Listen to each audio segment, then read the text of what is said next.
All right, good morning, everybody. I would like to call the meeting to order and acknowledge that we are in Treaty 1 territory, the home and traditional lands of the Anishinaabe, Ojibwe, Innu, Cree, and Dakota peoples, and in the national homeland of the Red River Métis. Our drinking water comes from Shoal Lake 40 First Nation in Treaty 3 territory.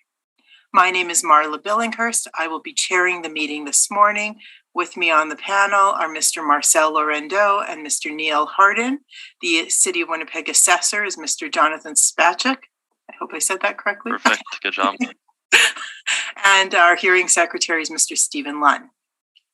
To the Zoom participants of the hearing, please note you are placed in the waiting room until your property is called upon.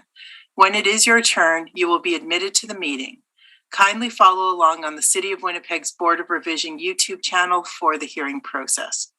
Once the host admits you into the hearing, please close or mute your YouTube player. You will then be permitted to speak with respect to your property. Once your hearing has concluded, you may leave the meeting. We will be hearing applications for revision of the assessment roll in accordance with the Municipal Assessment Act. The matters for which revision is requested have been described in each application, and we will limit discussion to those matters. The statements that are made at this hearing are sworn testimony, and anyone speaking to the matters must be sworn in. Be advised that comparisons of assessments of properties are not considered evidence of market value by the Board of Revision. The Board of Revision is appointed annually by Council and is independent of it and the City Administration. It makes its decisions on the basis of the evidence provided at this hearing and issues a written order that will be mailed to all parties as soon as possible.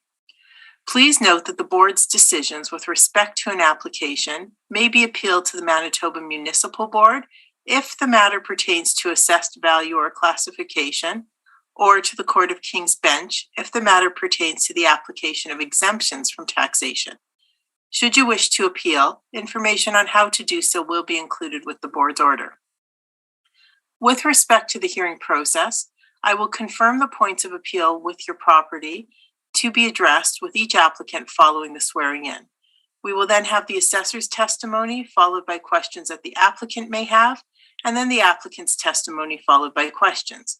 Each side will have an opportunity to summarize if they wish. Once all of the evidence about an application has been brought forward, the applicant may leave. The process will repeat for each item on the docket today. The session will close after all the applications have been heard, and the Board will deliberate in private and make its decisions. You will receive the Board's decision by registered mail as soon as possible. As information, all public hearings are live streamed, recorded, and will be part of the public record. We will be hearing items 1, 2, 3, and 10 on our docket today. Mr. Lunn, please affirm the assessor's and applicant's testimony. Mr. Assessor, please state your full name. Jonathan Spacek. You affirm that the evidence here about the decision is the truth, the whole truth, and nothing but the truth. I do, yes. Thank you. And Mr. Neufeld, please state your full name. Rocky Neufeld. You affirm that the evidence you're about to give this hearing is the truth, the whole truth, and nothing but the truth. I do. Thank you. All right, thank you very much, Mr. Spacek. The first matter on the docket today is 1963 Henderson Highway. Please proceed when you are ready. Thank you. We are looking at roll number 040072555825. This is located at 1963 Henderson Highway. We have a 2023 value. I don't want to interrupt here, but could you announce the file numbers too? Because all your briefs only have the file number in it. Yeah, sure. File number 22-2335. And we have we have a building located just south of Bonner on the east side of Henderson Highway. As you can see on page 2, we have a gross floor area of 5,710 square feet with a leasable area of 5,600. This was built in the year 1979. You'll see on my page 2 that it's currently in the middle of a transition. We have it valued as a VSG, so a vehicle service garage, on page 4. It used to be used as a brake business, and now it's, from looking at the most recent pictures, it is in some sort of transition. But our current value has it at on my page 4, if you go through the income approach with me, we have 5,600 square feet at $16.01. We have a vacancy loss of 2%, expenses is 3%, shortfall at $6, and an overall capitalization rate of 7.05. And this is where we get the total value of $1,199,000.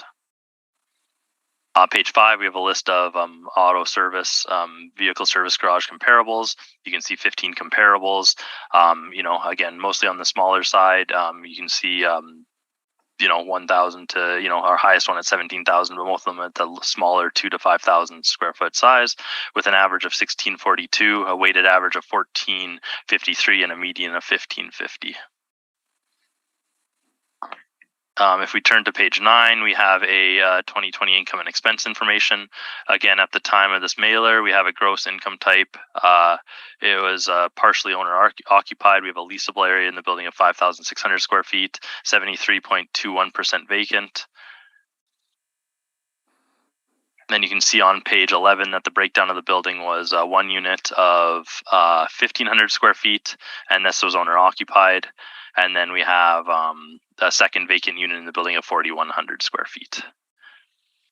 And if we go down to page 12, page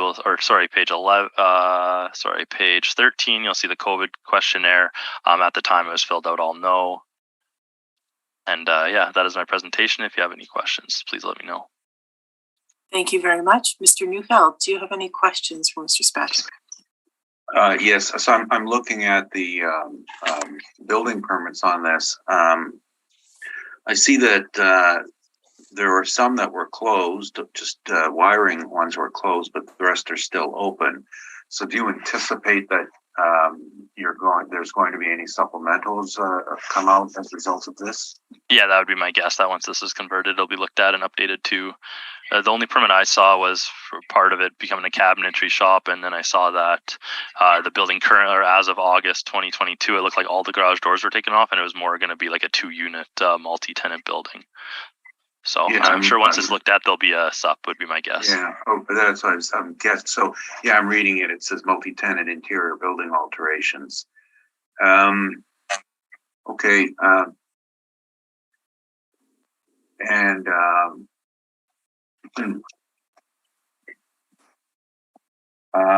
No indication. I guess I'm looking at these permits as well, and there was one in August, but there were 3 taken out in November. So probably not for a few months, I would guess. Or are you going to do this? Yeah, I don't know. I don't have any building permits included. I'm not sure, to be honest. Okay. All right. But as of today, we're looking as is. Now, there was a sale on this property, wasn't there, that you didn't put in? It didn't pop up. I believe it's a share sale, so we don't have any. That's from the notes, my understanding. There was some sort of share sale, but we don't have enough details to be able to confirm what it was for or how much it was. So on the page, your page 6 is then it was just valued by the model. Yeah, this is what it was. But it used to be a brake shop, and it's currently valued as a brake shop. And the rent on page, their last mailer was page 9. Was I guess it was negative income at this point in time, but they had a lot of vacancies. Correct? Yeah, and partially owner occupied. Did you go back and look at previous years? I did not know. Okay. Those are my questions. Thanks. Thank you very much. Mr. Lorendo, do you have any questions? No questions. Thank you. Mr. Harden? Do you know how long the vacancy has existed on this property? The interior alteration permits were in 2019, so that's as far as back as I know as they started changing this building, from my understanding. But I'm not sure what's happened in between there exactly. So it wasn't just vacant on the reference date. Then the vacancy preceded that for some length of time. Yeah, I'm not sure. Okay, now the cap rate. Where do we find the cap rates on your table there? For VSGs, we don't have a cap rate chart. Okay, all right. Thank you very much. Thank you. Thank you very much, and I have no questions. So, Mr. Neufeld, please proceed when you are ready.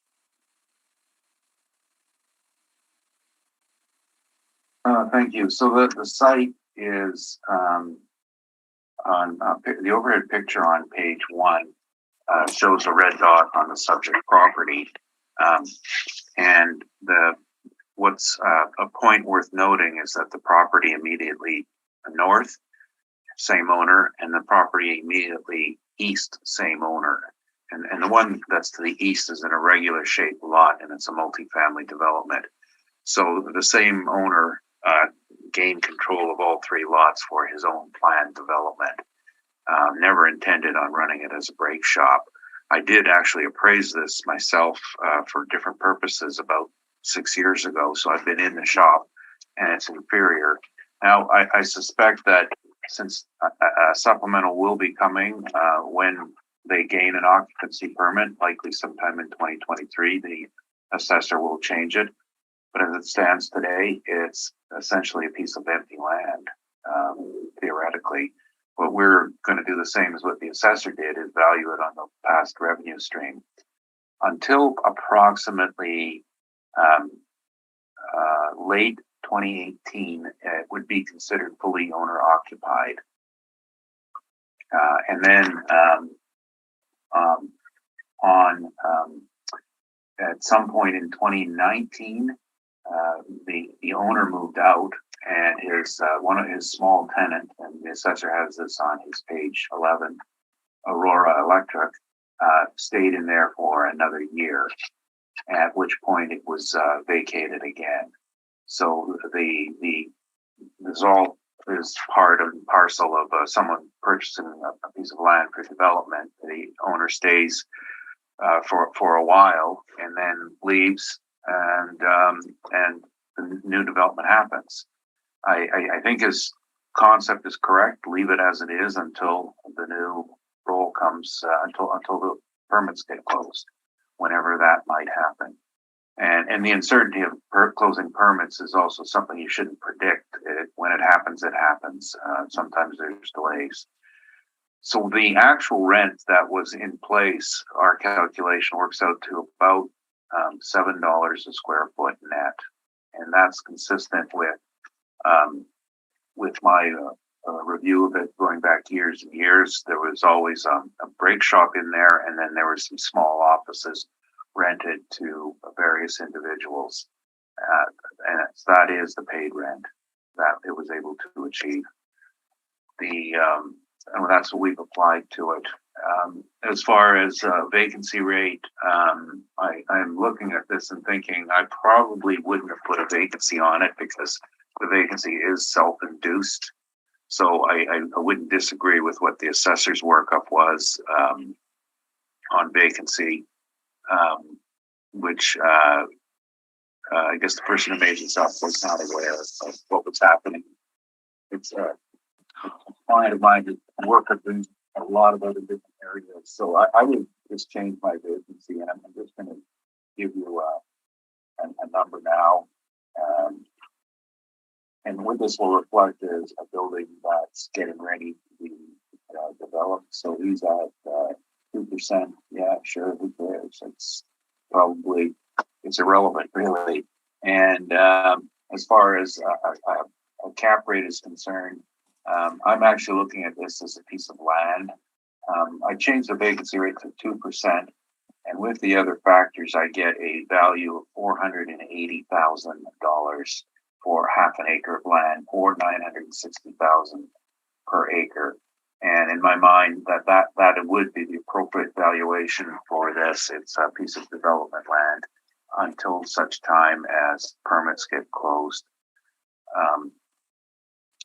Because the existing improvements have no value to it. That would be my presentation.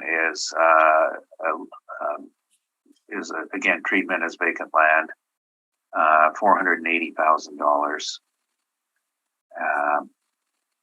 and I at the time we made this up, I didn't have the permits. As you can see, I'm reading the permits now, and they were all taken out in November of 22, November 21st, 22. So we didn't have this when we did our valuation. This is new information for us. So I would have, if we known that, we would have come up with some land valuations. But so this is our best approximation at this point. That's my presentation.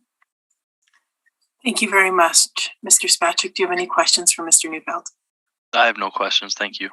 Thank you. Mr. Lorendo? No questions. Thank you. Mr. Harden?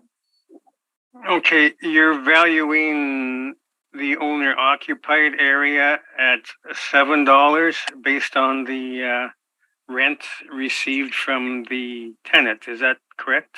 Yes, that's correct. What indication is there that the owner occupied area would also rent for $7? Well, it's not really demised for multi-tenanted use. It's a brake shop that has 3 interior offices. So you go through the brake shop to access your office, and these offices were unused. So they were part of a single tenancy. So I think it's a reasonable expectation. And he's had the electrician in there. He had an accountant in there, and they were all paying roughly the same rate. As far as the shop itself, if one looked at it as a shop alone, I'm just looking through here to see there was there's a great comp on my page 4. A perfect comp, actually. The fourth one down, 1985 Main Street. This is a muffler shop, an independent muffler shop, $7.31 a foot for 3,300 square foot building. And that building is brick with multi-bays, but it's actually sited perpendicular to the street rather than parallel, which impacts its earning ability. But that's a very, very good one. Another one at 231 Oak Point, which is just below that, was a motorcycle shop that wasn't useful for cars and ended up being a used car dealer, and that's at $7 a foot. I think that those are really great comps for the subject property. Okay, thank you. Okay, thank you. I have no questions. Is there a need for summary from either party? No, thank you. Mr. Neufeld? No. Okay, just checking. All right, the next matter is 1987 Henderson Highway. Mr. Spachik, please proceed when you are ready. Thank you. We are looking at file number 223398, roll number 040072555830. We are located just north at 1987 Henderson Highway. We have a 2023 value of $2,033,000. This is a gas station and car wash built in 1987. We have a gross floor area of 8,322 between the car wash and the kiosk, and a leasable area of 8,322 as well.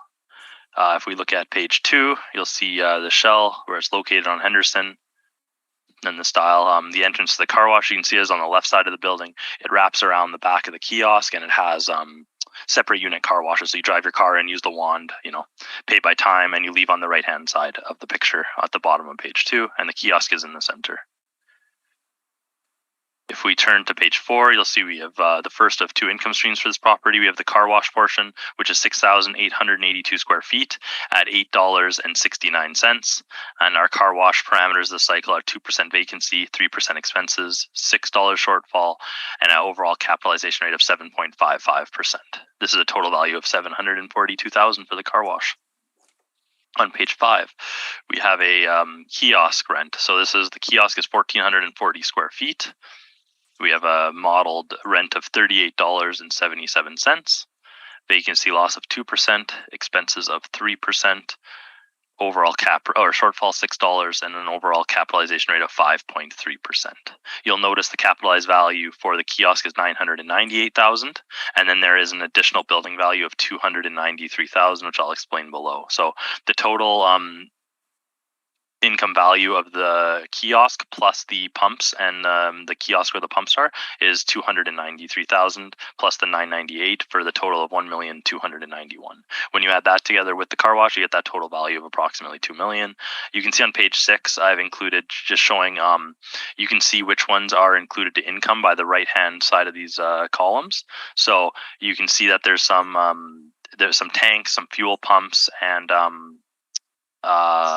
the fuel shelter, which are being included for a total value of 293,000 that's being added to income, and that's to represent the pumps and the tanks of the gas station. If we turn to page 7, you'll see rent comparables for the kiosk and car washes. So you can see we have a couple right on Henderson, comparable 1 and 2. This is a 7-Eleven that's leasing near closer down by McLeod. It's McLeod and Henderson. It's 2,500 square feet. They have gas pumps as well, and it has a net lease of $20 in place. Across the street from there is 1070 Henderson. This is the Red River Co-op that was recently rebuilt. It has 1680 square feet of kiosk, and it's leasing for $51.22. And you can see our car wash is comparable 3. So the VCW True Blue car wash located at 1761 Pembina. This is a 6,480 square foot car wash, so very similar to our subject, and it's leasing for $9 a square foot. And you'll see a comparable 10 is 1361 McPhillips, and this is the Northgate car wash, and it's 3,360 square feet, and it's being leased at $14.51. And again, there's another one, comparable number 4, 406 Edison. This is a 7-Eleven located off of Henderson Highway, so it's on the side street, Edison, and it's leasing for $23.44 a square feet. And there are some more other SKPs around the city, but those are the closest ones. And again, our model-driven kiosk rate is $38.77. And this one is let me just get to the right page here. But we have a fully owner-occupied gas station, just reporting expenses. And for the COVID questionnaire on page 13, you'll see they've put a moderate impact, and the ones they've checked off differently for yes is question 4. They've had to include hand sanitizer, countertop, COVID barriers, face shields, and gloves. And then on page 10, on question 10 on the next page, page 14, they've received some assistance, CEWS, CEBA, and CERS. That's the only update on that COVID questionnaire. And that is my presentation. If you have any questions, please let me know. Thank you. Thank you very much, Mr. Neufeld. Do you have any questions? Yes. So this valuation, as I see, comprised of 3 sections. Yes. So the 3 sections being the car wash, the kiosk, which the kiosk is for the convenience store, as well as the area servicing for refueling vehicles. Is that how you would? The kiosk is just the square footage of that kiosk is the inside portion of the convenience store where you pay for the. But it takes into account a land allocation, I suppose. Like through the rent, you mean, or through that square footage? Yeah. Yeah, I mean, I guess if you're using it to pay, you can, but we're not actually adding a land value. No, but you're not adding a land value. That's why I'm asking that. So that's how you're accounting for it. You have the rent perhaps associated with the kiosk. Okay, yes. And then the section on the detached structures is a cost approach. Is that correct? Yes, added to income. And now, how does this work theoretically, where you have 2 revenue streams and a cost approach to get a value? Is this the model does this? Yeah, it's like, well, however, it's built into, adjusted for these properties where we find there is value in these units of like the pumps and the barrels. We believe there is value and those need to be accounted for. So it's just added on to the total income value. And you can see how it's, based on the actual cost of it, based on the size of it, and then there's a depreciation based on the age of it, and then that gives you to that total value, and then it shows which ones are added to the income. You're getting ahead of me. I'm getting there. I just thought it'd save some time.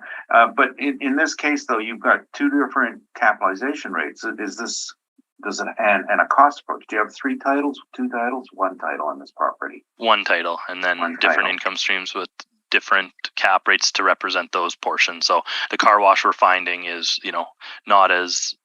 doesn't need as low of a cap rate as it's a car wash compared to the actual kiosk, which we have it as a lower cap rate.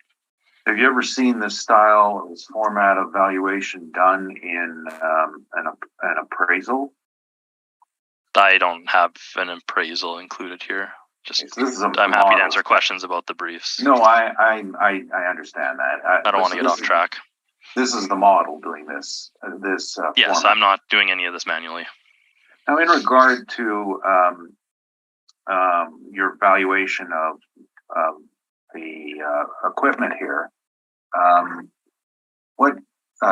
when were the tanks installed? The actual year, I don't know. I don't have the actual year of these tanks when they were put in. When the last. Do you have any information on their permits or as to when? How much time they have left? I haven't included any building permits for the tanks. Are you familiar with the legal requirements for tank life? Am I familiar with? Sorry, can you ask that again? The legal limitations on tank permits. No, I haven't included anything about that in my brief. A tank is good for 20 years unless it's renewed. It's got to be double walled, things like that. Do you know anything about that? I haven't included anything about tank life in my brief. So how did you get to the depreciation you did if you don't have that information? Well, again, I'm including the cost approach that is within our system, which again, I am believing that these things have been taken into account. I'm not including any extra. All the cost information I've included is on page 6. Well, for example, if the tanks were Mr. Neufeld, I think the assessor has answered the questions and that he doesn't have any information about tanks. Yeah. So maybe, if you want to present that during your presentation. No, I understand, and I'm partially stalling for time because I'm sending a rebuttal. The truth comes out. and partially because there's a big problem here. So I finished putting it together, and I'm going to ask one more question on this. And if the tanks were installed in 2008, and our province has a requirement to that the maximum life of a tank is 20 years, is that wouldn't you have to have a higher depreciation? Again, I don't know how the depreciation is done for the cost of the tanks underground. Okay, so no knowledge, that's fine. Now, on a different topic, what gives you the legislative right to tax these? Again, I've included nothing about the act in here for evaluating tanks. I understand that, but now we're talking about something we're all supposed to know, which is the Municipal Assessment Act.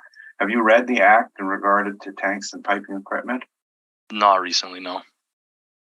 Are you aware that that the statutory taxation of equipment for gas distribution is only outside the property line, and it's only for people who actually produce and manufacture gas? Again, I think that's something you can include in your brief and go into if it's something you'd like to talk about. I don't like going off memory. No, I understand that. I'm just wanted to find out the depth of your analysis here. Now, in the but you've included tanks, pumps, and I don't see piping. Pumps. Fuel shelter is the only thing you're missing. Yeah. Okay. And then the fuel shelter. I see that, and you're giving them value. Aren't these equipment? That's why I said, how do you get the tax equipment? Sorry, can you say that again? How can you tax equipment, which are the tanks and the pumps? Again, we believe there is value to these parts, and they would have to be paid for if somebody was to buy this property. They're not just going to give it to them for free. Well, I understand that, but That is but the big picture. That's what I believe. There's value That's to why we do it, from my computers, understanding. There's values to computers, but you can't tax them. How Okay, can Mr. you Neufeld, I tax? think he's answered the question. Okay, all right. A computer, yeah, I get you. Now, in regard to your model here for capitalization rates, how do you find a cap rate for a gas station? Again, the 5.3%, from my understanding, comes to similar buildings, like say a convenience store that does not have a gas station attached would be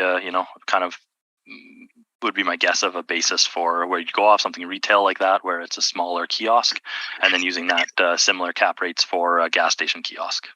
Have there been any sales of investment properties of gas stations? Not of my knowledge. It's not common. They're owner occupied. It's usually a different situation. Are there any rents of gas stations? Just the ones I've included on page, whatever page my rents are on. Sorry, page 7. 7? All the ones that I found reported net rents. And these are a variety of rents. For example, number 5, that's a pad site, isn't it? That's not a kiosk. Yeah, the smaller Domo ones are often pad, but I would have to double check the small ones. I'm not taking these smaller ones into account today, as ours are larger. What does SKP mean? It's just the store kiosk. Okay.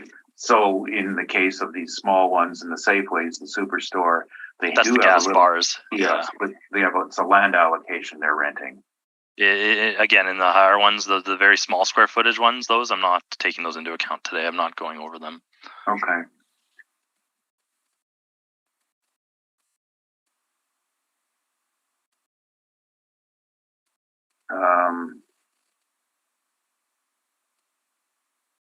Now, what about the impact of environmental issues? I've included nothing about environmental issues of gas stations.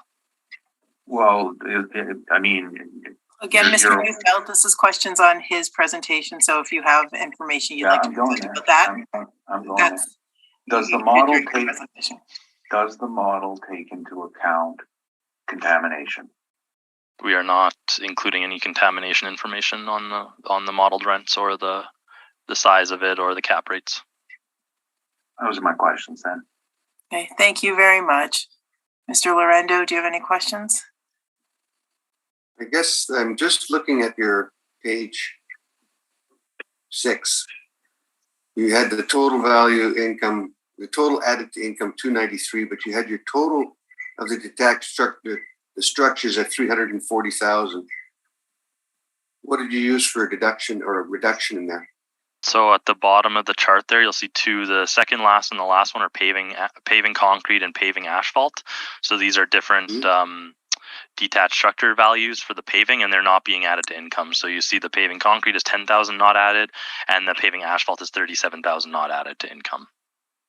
And that's the only 2 that haven't been added? Yeah, exactly. You can see on the right-hand side the notes. The income shows that it's being added. Okay, there we go. Okay. Thank you. I'm good. Okay, thank you, Mr. Harden. Do you have any questions? No questions. Thank you, nor do I. So, Mr. Neufeld, please proceed. Thank you. Now, do I have to provide the board with a copy of the Municipal Assessment Act for rebuttal? Or can I assume you have it? I have a copy. I don't know if my fellow panel members should have copies. So. Okay. I have a copy, yes. Okay.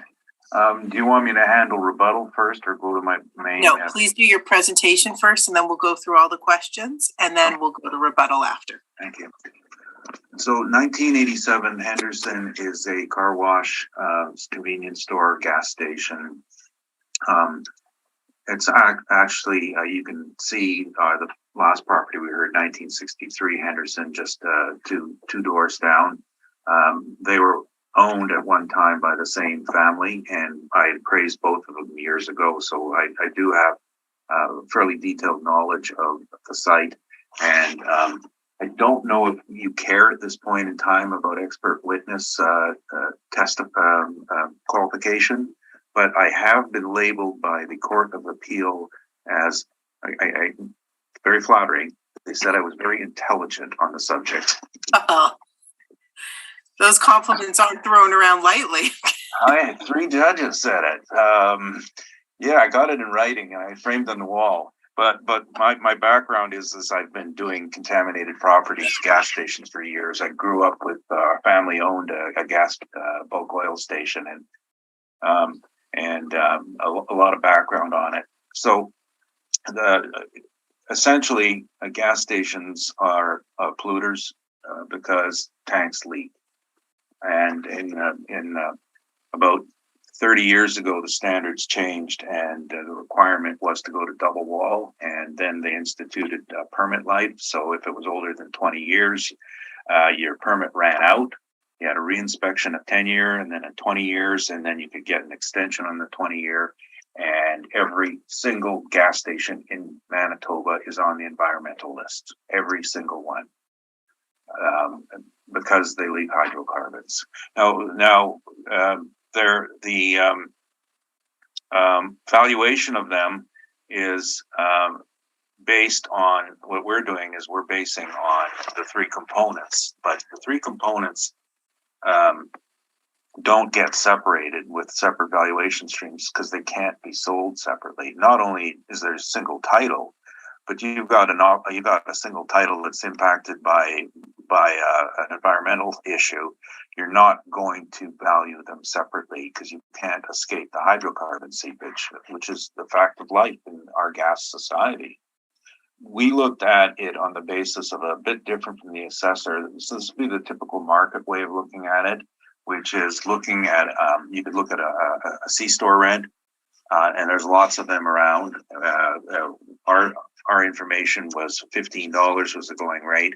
And then the car wash, a 6. Now, I think car washes, we might be a bit shy on this one, but I'm going to tell you later why I'm not changing it. I think a car wash personally would be closer to about $8 a foot.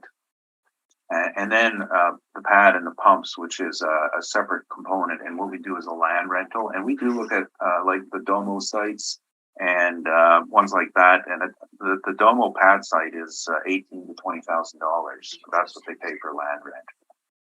The rest of the issues are not taxable. Now, there's the argument could be made for the fuel, for the canopy. Now, with my background in gas, I can tell you that these are such short-lived items that it's foolish to even try to value them. Shell, Esso, the big players, they make you replace them. It doesn't matter if they're worn out or not. They're an image package. They're not a functional issue. So their spans is typically 7 years. You replace it with our new colors, or you lose your franchise. I can't consider something like that to be accessible when it's essentially an image package. So then we looked at that income adds up to 82,000, and our vacancy is just calculated on a retail vacancy. In the Winnipeg overall is 4.7. This is from the Johnson report, and North Kildonan would be 5.9%. And we just averaged that out to 5.3. And what we used for our document was the Johnson report retail. And I did not include all the excerpts in it, but the amount of detail is superior to what any assessment could do, because it has a section here of 30 pages of every facility in Winnipeg and broken down. So that is a fair estimate of retail. And a further point to make is that a lot of the retail vacancies from COVID hadn't shown up as of April 1st, 21, because these are physical vacancies. Following that, the physical vacancies grew. The cash vacancies were smaller because a lot of companies kept paying the rent because they had rent support. We're not going to look for a larger vacancy for COVID, but essentially the vacancy on was we look at the 100 properties Colliers manages, and we're really in the 15 to 20% range for retail. In terms of non-recoverables, we take a standard 5%. That is the appropriate theory around the world, except for the City of Winnipeg Assessment Department. Non-recoverables exist. The concept is you value the NOI, which is the money that is given back to the owner. If he's paying non-recoverables, it comes off. Not capital, but any non-recoverable. And a structural reserve, now in this case, 2% is extremely low if you considered the canopy and the pumps and the tanks, because your replacement reserve on something like that would be phenomenal, because cost of replacing a tank is hundreds of thousands of dollars. One of my clients just replaced 2 tanks, and his tab was $140,000, and he reused his piping, which he got away with, or not got away with, he was allowed to do. Often the piping has to be replaced if it's the older style.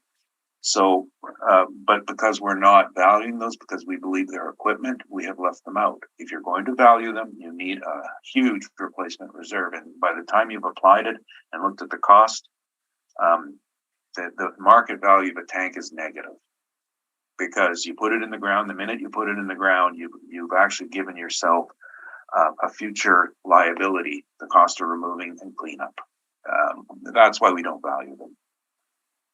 Our shortfall was calculated. Now it's on the high side because this is a specialty type property, and we've had the land rent, and the shortfall is only contemplated in the building area, not the pad, pad rental. So it is higher, skews higher as a result. Our NOI is 68,896. We've capped this at 7.25, and the reasons are on page 2. And as I said, I did not do this. Our caps are determined by looking at a base rate of 6% for the best property. Now, there are no gas stations, car washes in the Colliers cap rates report. There are no gas stations ever listed anywhere, because generally they do not rent for the whole package. And the only exception I've ever seen to the rule is the next property you're going to hear. In Winnipeg, that is the only rental property of a fully complete gas station. Most all of them are rented by Esso, Shell, or a franchisee of Mohawk, Fast Gas, or Tempo for land. And they put on their own improvements. Now, there may be operating leases in between. I did a Mohawk where it was a partnership. They arranged one. But that's not an investment lease. That's a business lease. They all rent land. They put up their own improvements. They sign a lease, and the lease says at the end of the lease, you are responsible for returning the land to us in vacant, clean condition. That's how leases are written. So this is hypothetical. Now, when we looked at the cap rate issues, the first one that comes up is the size, 28,888 square feet. That's too small. There's a course I took through the Appraisal Institute, and 40,000 square feet is the required space. And it should be at a corner. This is not at a corner, and this is below size. What this means is you're not allowing yourself room for change. You can see that there's two rows for the pumps. Now, as the future comes with electric charging, with alternative fuel systems, is there room to put this in? And is there room to have the cars on your yard recharging or refueling with alternative fuels and still make it work? 40,000 is the minimum. It's too small. The building kiosk is small. I mean, it's typical of convenience stores, but then the car wash is normal sized. Incidentally, the car wash is the profit maker in an operation like this, not the gas, not the C-store. It's the car wash. Year built is, we've separated our concept of building physical conditions into 3 categories, unlike the assessor who has effective year. We have the year built, 1987. That doesn't change. The quality, and then condition. These all relate to the building. And the issue with the quality is on a car wash is water. This property is built with masonry, and the enemy of all buildings is water, moisture. So a car wash structure tends to have a very, very short lifespan because it's humid and the moisture gets into everything, and so you're looking at fairly expensive renovation costs and very, very low lifespans. A car wash, for example, in Marshall and Swift is a 20-year life as compared to retail, which is 40 to 50 years. That's a risk for the investor. What am I getting? Same speaks to condition. So now this worked out to a calculation of 7.32, and here's where the mistake was made on the person who made this. There was no consideration for the environmental. When I started doing tax appeals, there was always this guy who came along and wanted stigma, 2% for stigma. Give me 2 points for stigma. He wasn't far off the mark. The actual way to determine the diminution in value due to detrimental issues is look at the bankers. A bank loan, you can get 70% mortgages ratios for normal properties. Impacted properties, you're lucky to get 50%. You get it at higher rates. You calculate the additional cost, it works out to almost 2 percentage points. So this should have been capped at about 9%. And that's why when I see the car wash number is too low, I'm not changing that. We underestimated the value, but we also underestimated the cap. And I haven't recalculated the number, but I think we're very, very close to the mark where we're at. I'm going to point out that the 2020 assessment is under appeal. And the reason why is because the assessor brought forward this argument that tanks and pumps and pipes were taxable. He presented the board with a misapplication of the Municipal Assessment Act. He said that the act said there were statutory assessments and valued them. They are not statutory assessments. They are business equipment. They are not taxable. They are not improvements. And if they were taxable, they would only have a value of 0 because they're 100% written off. Other than that, there's some rents on page 3. The one I was going to point out was the interesting one. Most all of these are for land. The top 2 are ones we manage. 2025 Cordon has at this point been razed to the ground, and there'll be a development going on top of it. Shell is gone, and that was their land rent. 910 Wall is a co-op. That is their land rent. They've got a car wash and a gas bar on the site. But number 3 is the only honest rent I've ever seen of a car wash gas station. That's the one you're going to hear next. $87,000 per year. They leased everything, and that compares very favorably with the $82,000 we have for this site. The difference being is that 2544 Main is a corner location, and there's a bit more land, and so that's the perfect comp for if you want to look at a pure market value. And you break it down by sections, and you can look at kiosk rents and other rents, and we've included a number of industrial rents. On the page 4, and none of these are perfect comps. They're just a sampling of what people are paying for retail rents. Car wash rents, I've only ever seen one, and that was on Ness Avenue. It was $4, and that's long been bulldozed. Most all of them would be either land rents or owner occupied. And so I would ask that you put a lot of weight on 2544 Main. And oh, look at this! I didn't realize. Oh, office. Who cares? I'm just reading this report. Some stuff in here that doesn't matter. That's my presentation. Thank you. Thank you very much. Mr. Spacek, do you have questions for Mr. I have no questions. Thank you. Thank you, Mr. Lorendo. No questions, thank you. Mr. Harden? No questions, just a small comment that when you mentioned stigma, I know exactly who you're talking about. Yes. I was very sad to hear of his passing. He was always amusing. Okay, so no questions. Okay, thank you, nor do I. So, Mr. Neufeld, did you have rebuttal? Yes, I emailed a document called tanks, and what this is these Can you are just hold on 1 second so we Sure. can explain. Mr. Lunn? Yeah, so it's listed as 223398 applicant rebuttal in the SharePoint. I'm just sending it to the assessor now. Oh, there it is. Okay.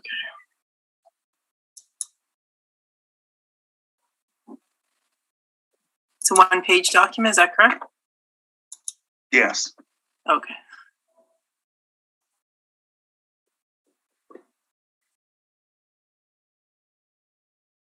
We'll wait till the assessor receives it. I just got it. Okay. All right. Mr. Neufeld, please go ahead. These are the registrations for the 2 gas stations today, and you see 1987 Maine took out its tank permit in 2008. So the way the act reads, it's the physical age as of the year, physical year, which is going to be 2023. So it'd be, or the hearing date, either 14, 15 years old, at which point it is at 75% of its lifespan. There's gonna, with the way the act, the Tank Permit Act, I forgot the name of it, reads, they're either going to have to replace it or get it recertified. And that's the nature of the fuel system. It's also, now I couldn't find its registration on the environmental database because my environmental database was dated 2007, and I was searching this morning for the new one, and the tanks were put in 2008. But every petroleum distribution facility in Manitoba is on the list. The other rebuttal I wanted to point out was to reference the Municipal Assessment Act. And I'm looking at the definitions. Does this have page numbers? And definitions, gas distribution system.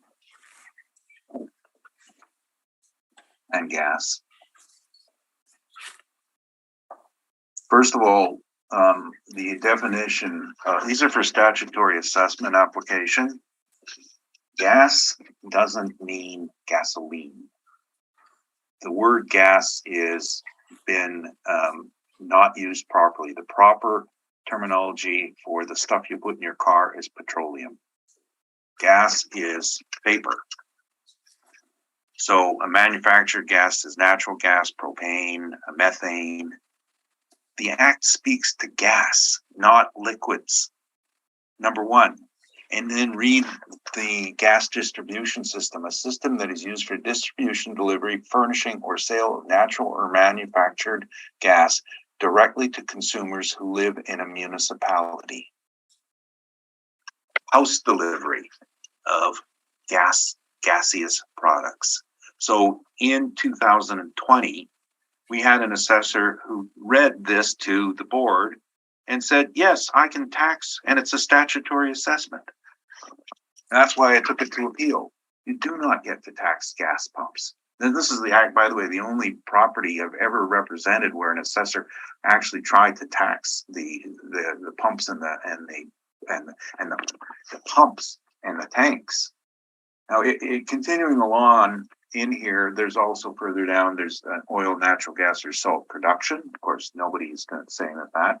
And then there is another part of the act further on where it talks about how you can have a statutory assessment. And 11.1, in the case of a gas distribution system assessment, the owner of the system, distribution system. This is, and we've already seen the definition of that. Pipelines are there. Now, a pipeline is broader, and that's 11.1b. Pipeline can have liquids or gas in it, This is not a pipeline. No one's disputing that. And Section 19, which is another statutory assessment, it talks about pipeline or gas distribution systems. This is not a gas distribution system.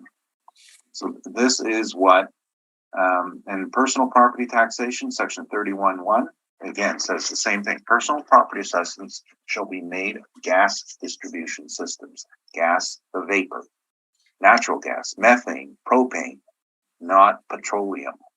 Oil, natural gas, or salt production equipment. So this is oil, but we're not producing it. We're selling it to cars, putting it in cars. So they're talking about refineries here. So and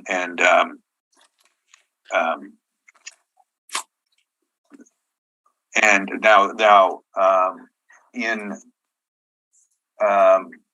Section 31(4), it goes on to talk about personal property exemptions. Personal property is exempt from taxation where the property is, a mineral including oil, gas, and salt that is being gathered, transported, or stored. So the act actually says you cannot tax personal property or oil. And this was, so my rebuttal is the assessor cannot assess the system, the pumps and the tanks, and that is a mistake. That's my rebuttal. Thank you. Thank you very much, Mr. Spacek. Do you have questions on the rebuttal evidence? I have no questions. Thank you. Thank you very much, Mr. Lorendo. No questions. Thank you, Mr. Harden. Okay, I'm just looking at the definition of gas in the Act. And it means natural or manufactured gas. And the last part, it says includes liquefied petroleum gas. So that seems to include gas stations. No, LPG is a different product. So what LPG is a natural gas that's temperature's been dropped and it turned into a liquid for transport in by oil tankers. It's a completely different product. And I'm just looking at LPG. It's a liquefied petroleum gas, and it's specifically propane, propylene, butylene, isobutane, and butane. That's the definition of LPG. Okay, thank you very much for that. No further questions. Oh, sorry, I was just making a note. Sorry, I'm not fast enough today. Okay, and no, I have no questions then. Mr. Spacek, did you have any rebuttal? I have no rebuttal. Thank you. Okay, thank you. Is there a need for summary from either party? Not on my side. I'm fairly sure you were listening to me, so I'm just repeating myself. Okay, thank you. So we will move on to number 3 on the docket, which is 2544 Main Street. Does anyone need a quick break before we move on, or are we all good to go? I would love a quick 2-minute break. Sure. Okay. Yeah. So why don't we take? Should we come back at 10 after 10? Does that work for everybody? Okay. Sure. Thank you. Okay. So the next matter on the docket is number 3, 2544 Main Street. Mr. Spacek, whenever you are ready, please proceed. Thank you.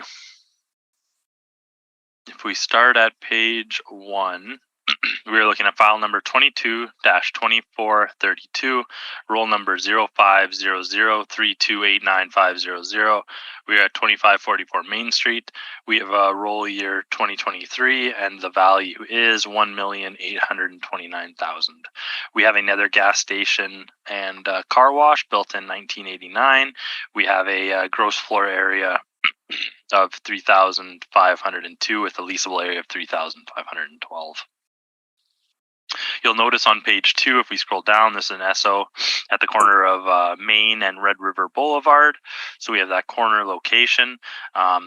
Again, similar to our last property, just a standard gas station with a convenience store and then that car wash in the back. But this is, I believe, a single car goes through the car wash. You'll see at the bottom of page 3, there is entrance to that car wash. And if we turn to page 5, we have a very similar setup as our last property. We have a 2,110 square foot kiosk at $38.05 a square foot. We have a 2% vacancy loss, 3% expenses, $6 shortfall, and an overall capitalization rate of 5.5%. And we have the additional building value of $254,000 on this one. And if we turn to page 7, you'll see exactly how that is broken down, very similar to the last property. And then page 6 is our car wash. So you'll see standard car wash parameters, 1,402 square feet, $9.79 a square foot, 3% expenses, $6 shortfall, and a 6.7% cap rate for $192,000 for the car wash. Again, page 8 using the exact same comparables. These are actual net leases for the larger ones like Henderson, the sizes that are larger than those 100 to 500 square foot ones. But again, this is an interesting one, as Mr. Neufeld had spoken to on the last one, is if you turn to page 12, you'll see the income and expense information. And if we turn to page 13, you'll notice for the max convenience store, 3,502 square feet. So again, that's for the kiosk and the car wash. They are paying $2,582 a square foot. So this is the actual, what looks to be the actual net lease in place for this property to operate the car wash and gas station. And our model rent is at $38 a square foot. So if we go to page 14, you'll see the assessment and taxation supplemental cash questionnaire for COVID, and you'll see not known yet for a lot of answers and no's, but nothing is filled out as a difference. And so the total value is $1,829,000, and that is my presentation. Thank you. Thank you very much. Mr. Neufeld, do you have any questions for the assessor? Yes, so this again is page, I just want to get the right page when I refer to this, 5 and 6, this is model generated? Yes. Now, you can confirm that the car wash is attached to the convenience store, correct? Yes. So, same building, 2 different cap rates. How does the model justify this? Again, it's taking the information that we have from those few car washes and then comparing it to the information we have for retail, similar types of buildings, and then those 2 income streams have different cap rates because of that. And again, you then also added, page 7 also added distribution systems here, underground tanks, floodlights, and some paving. If you're doing a rent, first of all, without repeating any of the previous questions, I'm just looking at this asphalt charge. Doesn't the rent of a car wash and convenience store infer that they're getting a parking lot and they're getting a paved parking lot? Why would you double dip? Again, is from my understanding, I'm not 100% sure what that net lease is all including, but in this case, when it's bought, we believe there's added value to those tanks. So I can just say the same as last time. Not talking about the lease, I'm talking about the model. Doesn't the model, if you have a revenue stream for an SKP and a VCW, include that there's land with it and that the land conforms to the city bylaw for being paved? Absolutely. I'm just taking the exact same position that we do believe there's added value to those pumps. Okay, but I was speaking specifically to paving, we're not adding the paving though. It is. Yes, you do on page 7, top line. The top line, that's not included. Look under notes. Paving asphalt not included. Floodlights not included. Paving concrete not included. The only ones included. I have $8,000. Yeah, not included. On the right notes, added to income, you'll see that there's 268 added, and then added to income is 254, just like the last one. We didn't include paving on the last one either, or the floodlights. Well, Okay, ignore all that. So just pumps, tanks, and the canopy. Then okay.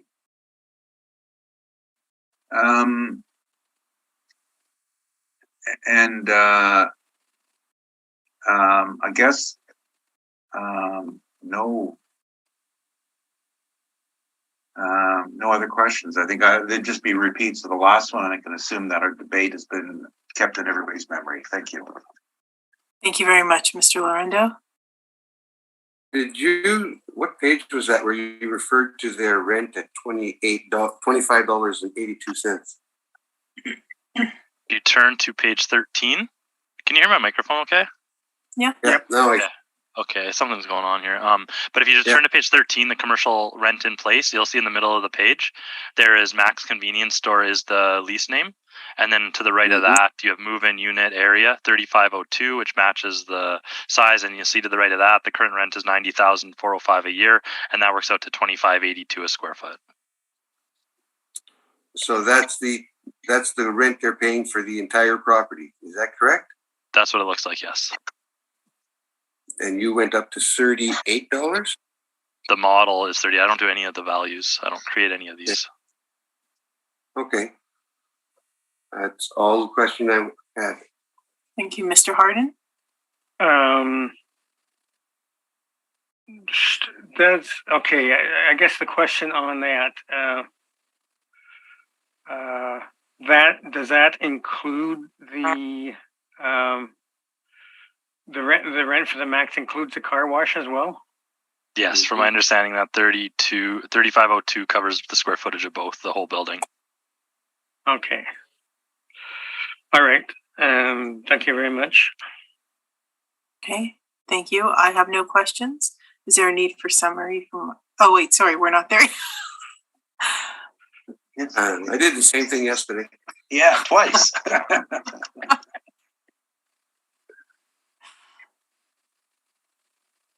I'm ready though. Oh yeah, no, go ahead. Sorry. Okay. Excuse me. So as I mentioned, this is the anomaly among gas stations where it's, excuse me, owned by an investor and leased to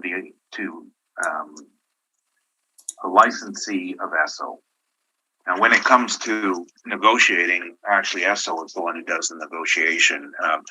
They arbitrate this lease every time it comes up for renewal, and I've personally been involved on that arbitration side. So I'm speaking from direct knowledge. And Esso goes and every 10 years or 5 years, whenever the lease pops up, and takes the arbitration clause in the lease, and everybody spends a lot of money to take it to an arbitrator who doesn't know anything about gas leases, because it is the only one we've ever seen. No one can bring up another example of a lease like this. What's so strange about it is that it was written with all of the improvements, everything. So that means car wash, C-store buildings, canopy, tanks, pumps, paving, lights, absolutely everything was in the lease. And the tenant is allowed over time, as required, he can replace his tanks or pumps or whatever he'd like, but then they revert back to the landlord. And just like replacing an air conditioning unit in a building, if the tenant has to replace it, landlord gets to keep it. So the very unusual lease. Now, the worst part of this lease, which is actually, I'm telling you about this because it's an uncertainty issue relating to cap, is that the lease does not require the tenant to clean up if he vacates, to remove it or remove his tanks, which is, again, now that in itself is might be subject to the force majeure rules of leases, in that Manitoba law does require the polluter to clean up his own mess. But all that means is you're dealing with litigation where someone's going to have to go and make that happen, and it speaks to the uncertainty for the future, and with a tenant who is overly litigious. So the rent is, we have it worked out, and I'm not disputing the assessor's number. Now there is a slight math error here in that the person who did this had taken this and put in the non-recoverables and then came up with a value of 87,000 rather than the 90,000. So actually the non-recoverables are double dipped here. So the $4,000 should not be included. And additionally, the shortfall is based on a rate that is skewed higher by the small size of the property. And I wouldn't think it's that high, but I'm not changing the NOI because, as in before, we have a counterbalancing mitigating error in the cap rate. In that, if you look at page 2, there's no provision for the environmental issues. Now, this property is actually got a almost optimal sized lot, and it's on a corner, so that's a plus. And it also, because there's no fences in between it and the neighboring property, which is Sonova's property, which I also represent, they get a little bit more maneuvering room out of it. And there's not easements, but there's 3 access points to this property, which is unheard of. If you look at the map, one on Red River and in and out on Main Street. But it also shares with 2526 Main next door, and so it's all open. So it's no downside on the land. The building is rather small. The drive-through car wash issues, which are points 15, 16, 17, and 18, you would probably have a better moneymaker on a wand wash if you had the room. This is just a business perspective, because the drive-throughs are notorious for breakdown. They don't like to work in cold weather, and only one car at a time. From a business perspective, the wand is better. So the drive-through is a negative factor, and the moisture on the drive-throughs is incredible because of all the spraying going on. Very, very short lifespan. This building has been redone. The envelope has been redone once, maybe twice in my memory. So it does have a short lifespan on the moisture issues. Very common on the drive-throughs. So the cap rate shouldn't be 7.3. It should be in the 9s as well to deal with the contamination issue. It does have a registration on it, number 34513, by Manitoba Conservation. So the site, because it's older, the site was put in the original database.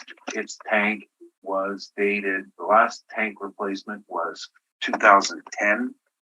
Which means that as of 2 years ago, they either got a permit for extending the life, or they replaced it. If it was single wall, it got replaced. If it was double wall, they could get an extension.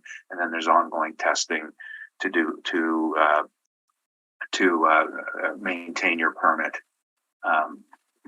And all of these issues. I guess there's not much more than I didn't go through before on gas stations. The assessment last year was 928,000, and what we're looking at is a rather small increase.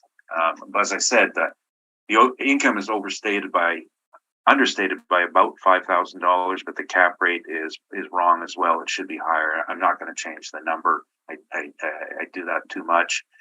And the number we're looking at is a fair representation of the change in times. Thank you. That's my presentation. Thank you very much, Mr. Spacek. Do you have any questions for Mr. Neufeld? I have no questions. Thank you. Thank you, Mr. Lorendo. No questions, thank you. Mr. Harden. No questions. Okay, nor do I. Now I can ask, is there a need for summary from either party? Not over here. Thank you, Madam. Yes, very, very briefly. The major issues you've seen with the last 2 properties, some of them together, have been dealing with the impact of what we call now detrimental conditions. And it is a major impact on cap rates because hydrocarbons don't go away. They have a half-life. Now, to clean a site out these days, and I don't want to introduce new evidence, but it's a very difficult proposition. And the rules on conservation have changed, and they will probably change again in the future because we're dealing with a separate department. So that has to be taken into account. The other thing I want to bring up is the concept of taxing pumps and tanks. The Act does not permit it. It actually specifies a specific exemption from personal property for personal property that holds oil, and it taxes gas, which is gas, vapor, air, oxygen is gas, petroleum is a liquid, and the Act is clear on it. I looked at this after the last run-in we had with another assessor 3 years ago, and gas is natural gas. I read the list off: natural gas, butane, methane. It is not petroleum. That is not meant to be taxed under the Act. That's a mistake. Thank you. That's all I have to say. Thank you very much. So the next matter this morning is 1100 Templeton Avenue. And I believe that one's with Mr. Smith. I can leave. Yes, Goodbye. you can leave. You're released.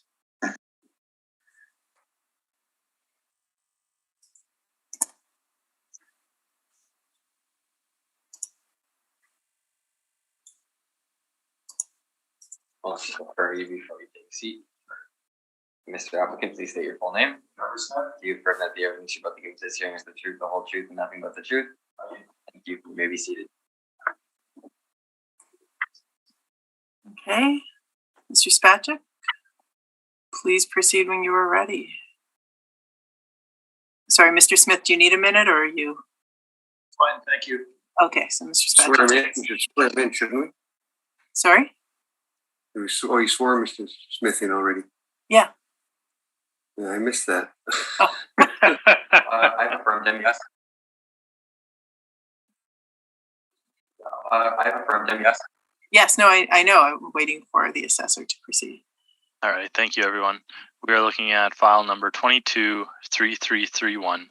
This is roll number 050091433300. We have address 1100 Templeton Avenue.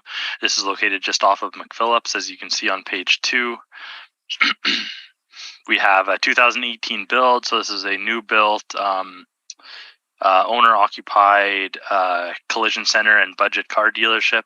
You can, it's a car rental, budget car rental, not a dealership.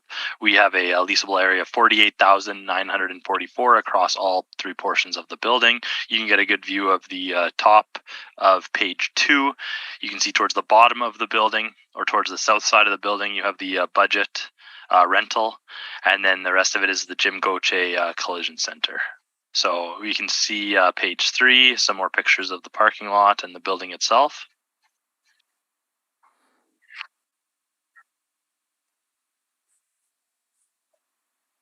And I'm just scrolling down slowly here. I'm making it to page 5. We can see that we have an income stream for a VSG, for a vehicle service garage, which is our title for all of these kind of larger car collision centers. We have a 48,944 square feet split up into those 3 sections I had spoke about. So the smaller one, 3,872, is the budget car rental at $18.85 a square foot. We have the middle portion of the building, which is part of the collision center, at 18,500 and the square feet, and then the remainder of the building is 26,572 square feet at $16.49. So we do have a vacancy loss of 2% for VSGs. We have 3% expenses, $6 shortfall, and a 7.3% capitalization rate, which is again based on the basics of its size, location, and build. So we have a newer building and a larger size, and that's drawing that 7.3% cap. And we have a total assessed value of $10,650,000. You'll notice on page 6, I have a wide range of dealerships. These are all the net rent dealerships we could find across the city after we did a full review in before the 2023 assessment. So you will notice that a large vehicle service garage, there are not any that are rented out for net. They're all owner occupied. So this is a 2018 built, brand new. So we don't have the best comparables for a building of this sort. And really, you will see we have a wide range of smaller ones, and our largest one is at comparable 12. It's 17,000 square feet at 1015, but this is an older VSG built on it's located at 870 King Edward Street, and it's built in 1979. So again, not super comparable, but our wide range of 15 comparables has an average of 1642, a weighted average of 1453, and a median of 1550. And although this collision center is larger at 48,000 square feet, when it's built in 2018, it's going to draw a higher rent for our income approach to determine the value. And if we turn to page 10, you will notice a completely owner-occupied mailer. So they're filling out a book rent and then showing some depreciation values for the expenses. And the total square footage of the building is 47,677. And for the COVID questionnaire on page 13, you'll see we have no significant influence. None of the questions are filled out yet. So again, that is my presentation. If you have any questions, please let me know. Thank you. Thank you very much. Mr. Smith, do you have any questions for the assessor? I do. Thank you, Madam Chair. So as you had mentioned, the subject property is fully owner occupied? Yeah, from my understanding. Okay. And looking at page number 2, your aerial and map there at the top of page 2. So the subject property is located west of McPhillips, behind an automobile dealership, as well as an apartment block. Is that correct? That sounds correct, yes. So it's north of Leela and essentially a block off of McPhillips? Yes, true. Okay. All right. Flipping forward to the valuation on page number 5. So this, I imagine this is all model driven. Is that correct? Yes. So essentially, the subject is a collision center. It's all owner occupied. It's a single unit of the just under 49,000 square feet. I see that the valuation model has split it into 3 different components here. It's my understanding that if with the city's model, as a property is broken up into smaller units, it derives a higher rental rate than if the whole area was combined. Is that a fair statement? Yeah, absolutely. I believe if you put all the rent to, for example, around 1650, it wouldn't change the value that much. But it does. Economies of scale do allow the rent to be changed based on the size. Okay, so if we combined the 3 into the total 48,944, it would likely derive a lower rental rate. Yeah, probably around that 1650, I would imagine. If you look at the building, it's 26,000. The third unit is 26,000 square feet. So, if you were to have it all as one square footage, probably around 1650. Okay, so and then just looking at the three sections that it's broken into there. So we have 26,572. That's at 1649. So would it not fall below that? It could be slightly below that, sure. It'd be right around there. I'm saying, generally, it wouldn't be too far from that. Yeah. And then moving on to page 6. So I believe you had stated that these are the available comparables. None of them are large collision centers. Essentially, is that fair? Yeah, that's what I tried to explain. Yeah, I'm not just clarifying, I guess. Not arguing, certainly. So when I looked over the list of comparables, and I have similar issue, essentially. When I look over the list of comparables, they all fall generally on main thoroughfares with high traffic flows and are generally in retail locations. Would that be a fair statement? Absolutely. Okay. And when I look again at the lease comparables, they range in size between essentially 1,400 square feet up to a little over 8,000 square feet, with the bulk of them being in 2,000 to 4,000 square feet, roughly, with one exception. Would that be accurate? Yeah, absolutely. Most car dealers, like most vehicle service garages, are 3 to 5 doors on a main thoroughfare. They don't need much more than 5,000 square feet for that. Absolutely. So these would all be dramatically smaller than the subject property then. Yes, absolutely. Okay.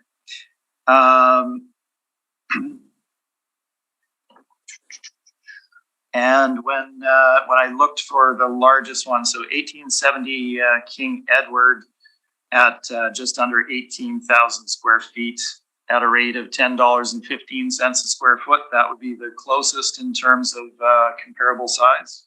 Yes, in terms of size, the closest. Okay. And I just wanted to run through a couple of these if I could. So in terms of the comparables, number 6, 721 at 721 watt. This is there's a small vehicle service garage at the rear of the site, but the majority of this property is dedicated to a Domo gas bar. Is that correct? Yes, the majority, it has a gas bar as part of it. Okay, and that would drive the rental rate up significantly on site, would it not? Yes, absolutely. That's why it's $29.30. And looking at comparable number 8, 2735 Pembina. So there was was a Winnipeg Regional Health Authority access center with a Midas muffler that was on site. Is it accurate to say that those have been demolished and this is a development site now? Yes, true. Okay. And then numbers 7 and 11. So those would be 107 Vermilion and number 20 Lakewood Boulevard. So these are located on that long retail development on Fermor at Lakewood that has Walmart, Co-op Grocery Store, Canadian Tire, Shoppers Drug Mart, Manitoba Liquor Commission, etc. Is that True. accurate? Okay, so those locations would have other supportive retail and high visibility, high traffic. Very true. Okay. Those are all of my questions. Thank you. Thank you very much, Mr. Lorando. No questions. Mr. Harden. Yeah, Mr. Smith already asked my question about the areas, so no more questions. Okay, thank you. And I have no questions at this time, so we will move on to Mr. Smith's presentation. Please proceed when you are ready. Okay, thank you, Madam Chair. So we are looking today at 1100 Templeton Avenue. It is a collision center. Certainly one of the larger ones, if not the largest. I'm not certain that it is actually the largest, but it's certainly in contention for it if it's not.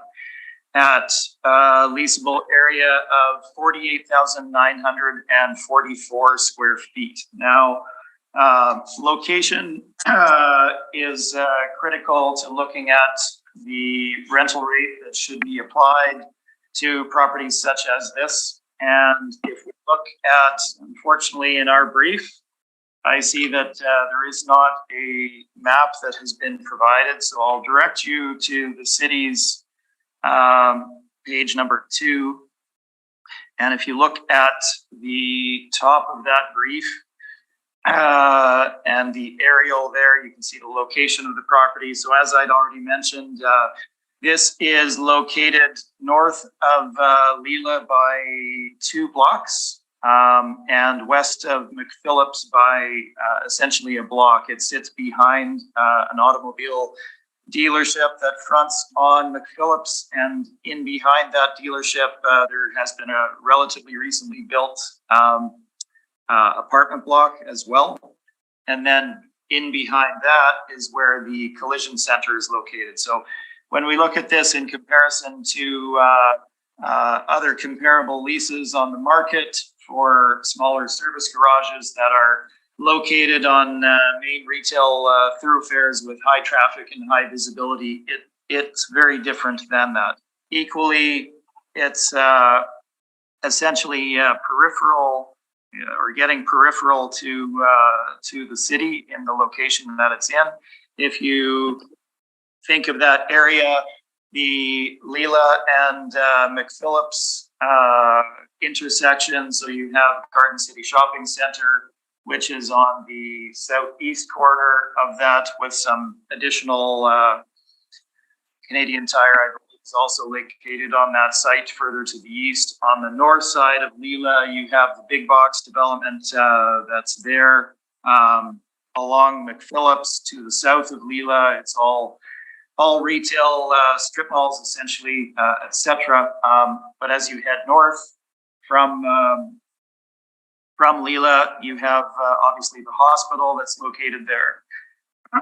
There's a number of automobile dealerships, and then that's essentially the end of development at that point. So we're very much on the periphery of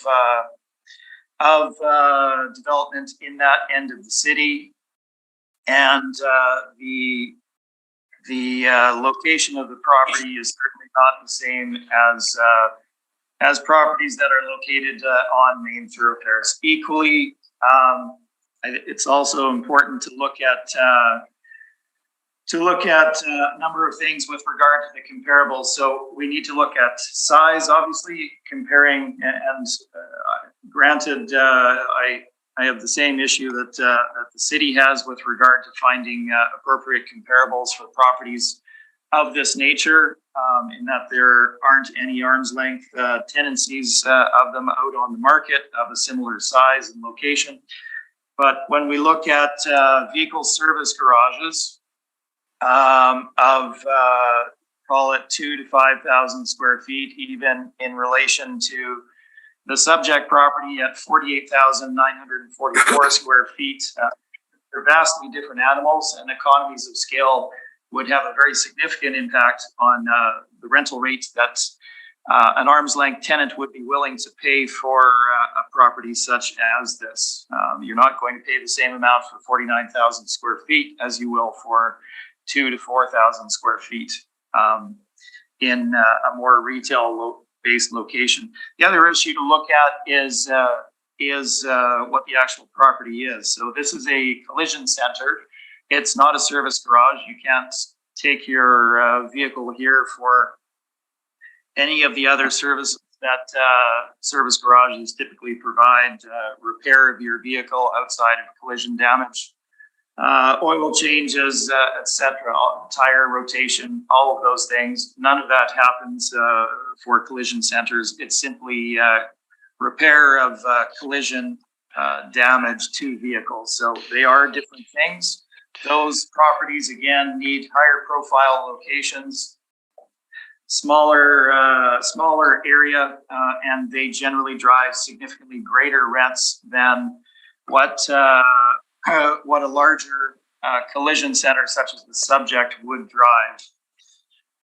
So let's look very briefly at the city's comparables on page number 6. So as I'd mentioned, the size of them is significantly smaller. They're all better located, all supported by retail, surrounding retail, and would drive significantly greater rents. Now, if I look at the rents themselves, so The low end of the range, and I'm not placing any real weight on this one, is $7.50 a square foot.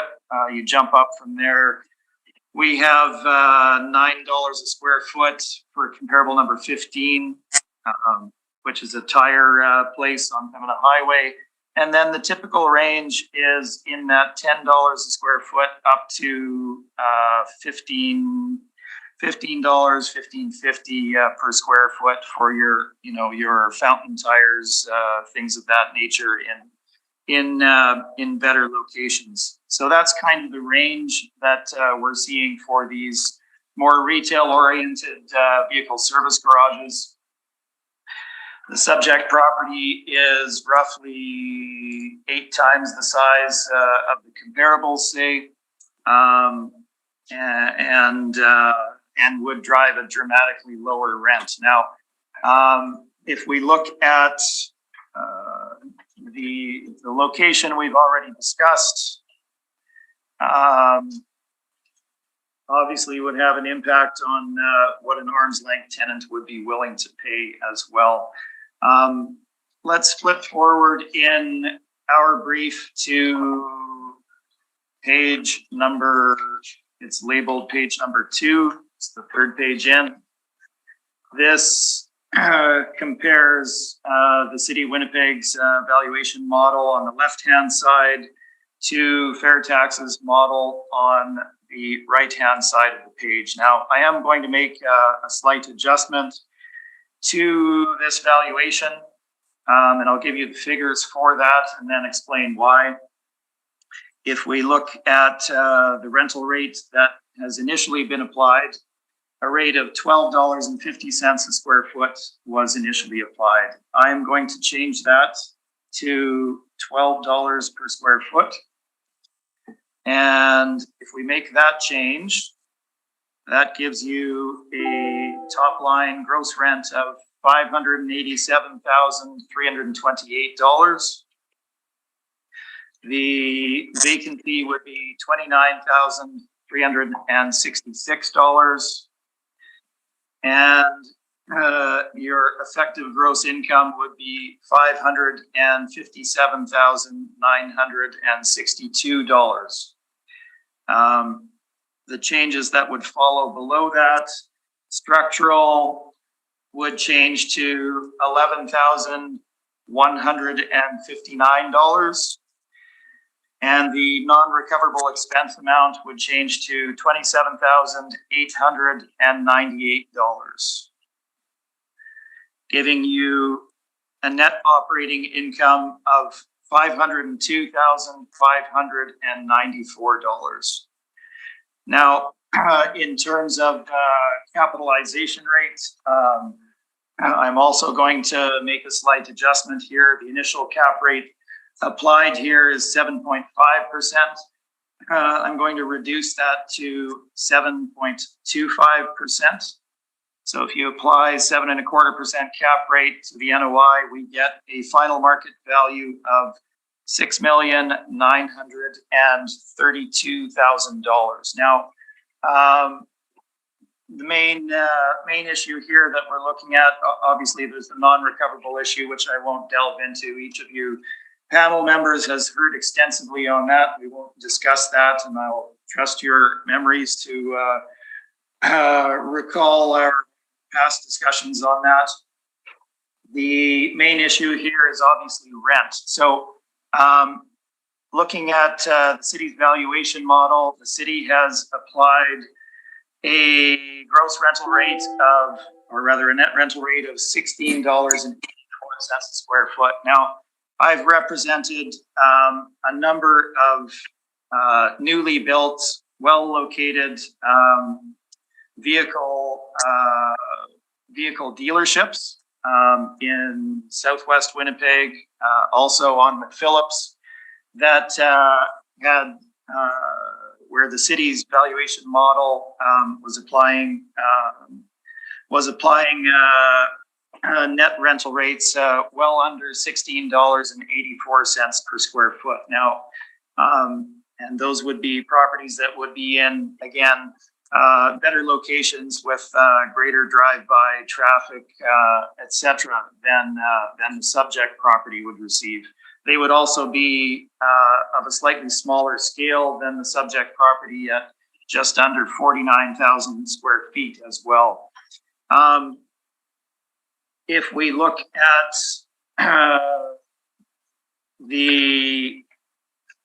and unfortunately, I don't believe these were included in here.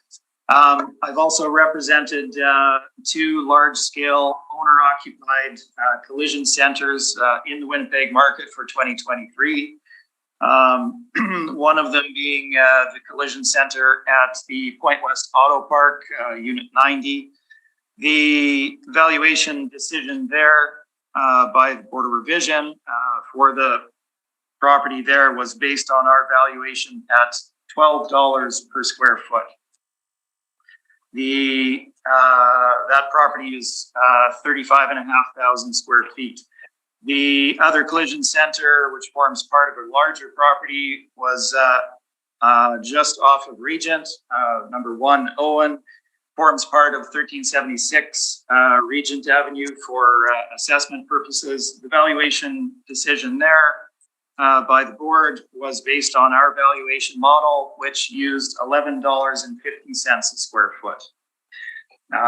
If we look, and each of those decisions was based on a 7.25% capitalization rate. Now, obviously those are different, they're not necessarily included in here.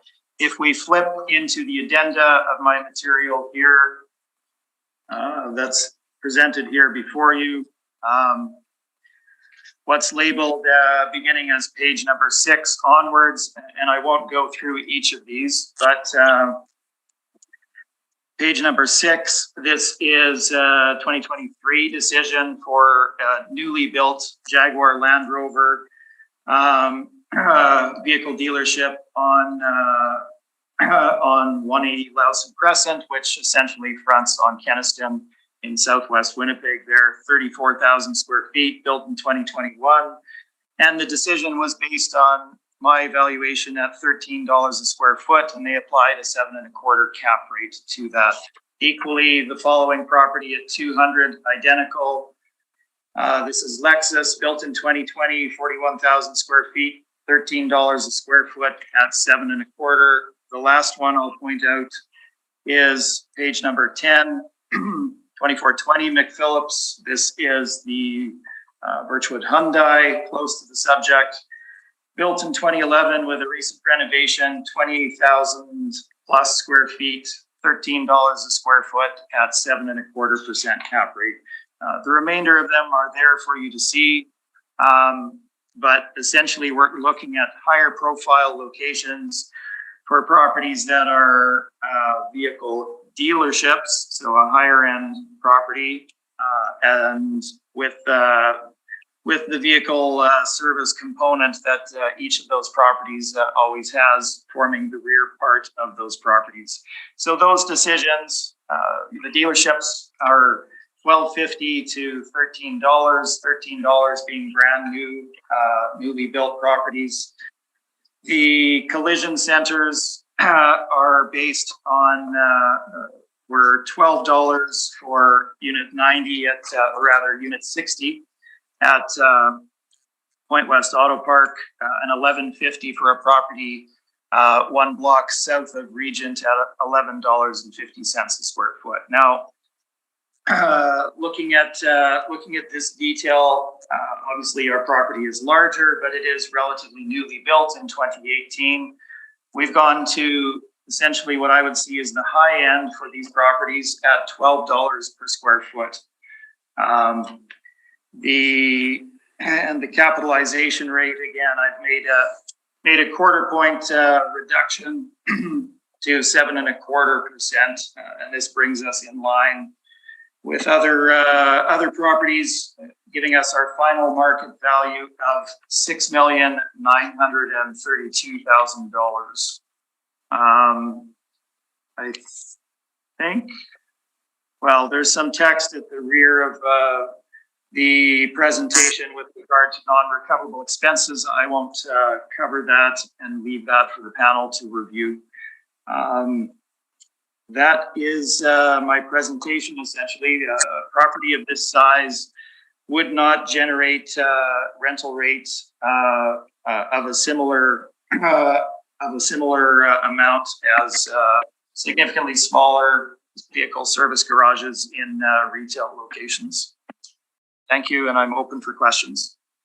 Thank you very much. Mr. Spacek, do you have any questions for Mr. Smith? Yeah, just a few, thank you. So from my understanding of your presentation today, you've changed the rental rate. You're asking for $12 a square foot?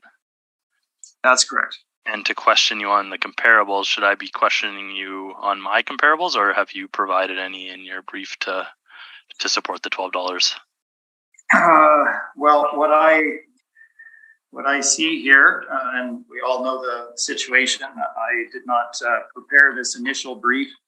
What has been provided are the decisions that I've referred to, and each of those properties I was involved in.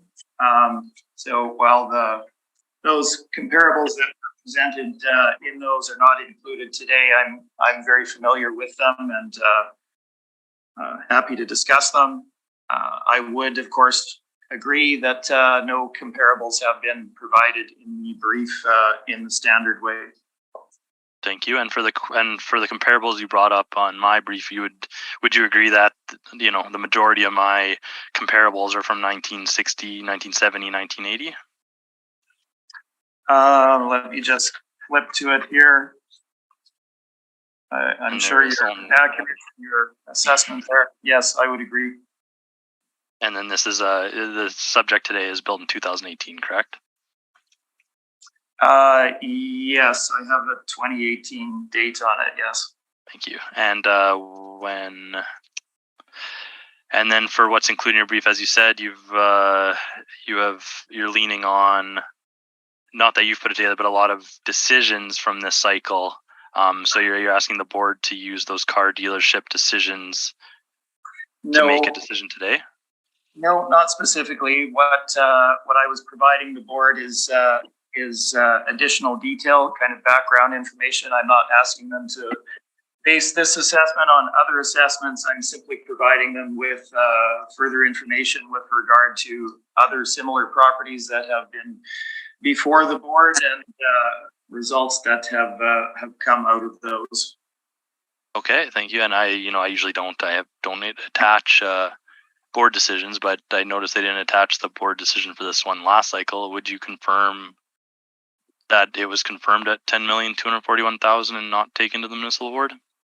I'm afraid I wasn't involved with the property in the last cycle, so I don't have that information. All right, that's all my questions. Thank you. Thank you very much. Mr. Lorendo, any questions? No questions. Mr. Harden, any questions? No questions. Okay, I have no questions on this. So is there a need for summary from either party? No submission here. Thank you. No, I'm fine. Thank you, Madam Chair. Okay, so thank you very much. I guess we have heard all the items scheduled, and this hearing is now adjourned. Thank you, everybody, and good day. Thank you, everyone. Thank you, everyone.